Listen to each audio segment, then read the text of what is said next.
All right, folks, welcome back to the show. Before we get to Betsy McCaughey, we want to hear from you. Is President Obama handling Islamic terror properly, in your view? Go to Newsmax.com/polls and vote now. That's Newsmax.com/polls, and we want to hear your vote, see your vote, and hear from you. All right, joining us now is Chairman of the Committee to Reduce Infectious Deaths, Betsy McCaughey. Welcome. Thank you. Always good to see you. Okay, you had a great piece, really revealing, pulling the curtain away from the CDC, which most people, according to a poll that you cite, was one of the most respected institutions in our great land until recently. And the generalized thought process is the Ebola thing is what they blew, but they've been blowing things for a while. That's right. This bungling of Ebola was not an aberration. When you looked under the cover, you found that, in fact, they have been failing at the center's core mission, which is protecting the American people from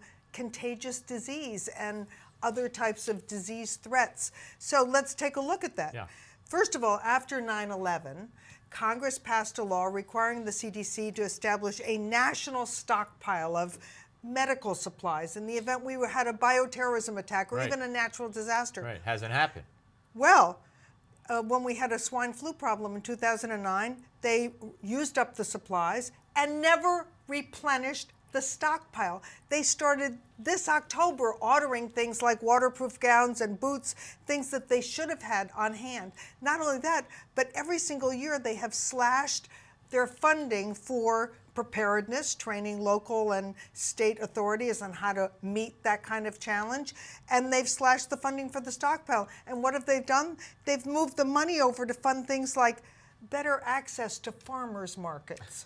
I mean, this is the nanny state run rampant. Within their own agency, they've yes. reappropriated the funds, you say. Oh, yes, yeah. exactly. Yeah. Or, for example, they've slashed cancer screening, right?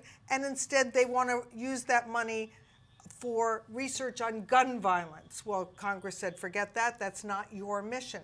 But here's another one. The CDC is responsible for doing research on all these dangerous pathogens like smallpox, bird flu. Lab safety, right? That's right. And in this year alone, they have bungled so many of these. They mislabeled the vials, the inactivated viruses, and the very dangerous live viruses. They sent them to the wrong laboratories. They put scientists at risk who opened these packages and found out that some very dangerous thing was in the package instead of what they were told was in there. So now they're hiring outside experts to set lab safety standards. That's supposed to be the CDC mission. And you've talked about for years and years these superbugs and hospital infectious and reduce infectious deaths is what you're chairman. Well, that's one of the reasons I care so much because and then they're blowing that. And now millions of American lives are at stake. 2 million Americans at least get these terrible hospital infections each year. 75,000 people die from them every year. And the CDC has really dropped the ball on trying to prepare hospitals to stop these infections. C. diff, for example. Yeah. Have you ever heard of C. diff? No. Clostridium difficile. This is the most prevalent. Spell it. I'm kidding. CLOS, right? I'm going to win the spelling bee on this one. But the fact is, so many people watching, Steve, have gotten this, or somebody in their family has gotten it. It kills 14,000 people a year in our country. You go into the hospital, you pick up this deadly bug, right? The CDC has set a goal of reducing it by 1/3 in 5 years. That's pathetic. Oh my God. The Mayo Clinic reduced it over 80% in a pilot program in just weeks by cleaning the surfaces around the patient's bed with a bleach wipe, a Clorox bleach wipe. So why isn't every hospital if you doing add that? up all the deaths that would mean over the next 5 years, that's insane. Right. Just totally insane. You also talk about Legionnaire's disease, yes. which I just heard the other day. Somewhere locally here, there was a case of a town that had it. It happens all the time, right? In older buildings, the pipes become contaminated with this bacterium called Legionella.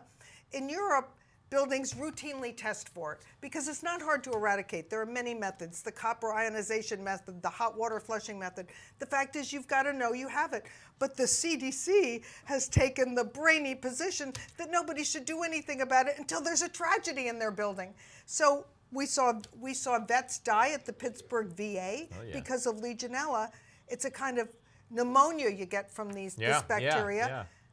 It should never have happened. No, and everybody, you would think it was eradicated when it was first discovered, Legionnaire's disease, but it's still out there. So briefly, here's the whopper. Yeah, go ahead. Give me Here's the the whopper. I just looked at the CDC budget request. They requested $161 million to eradicate polio. Sounds good, right? But it's already been eradicated. There were only 350 cases worldwide last year, all very far away.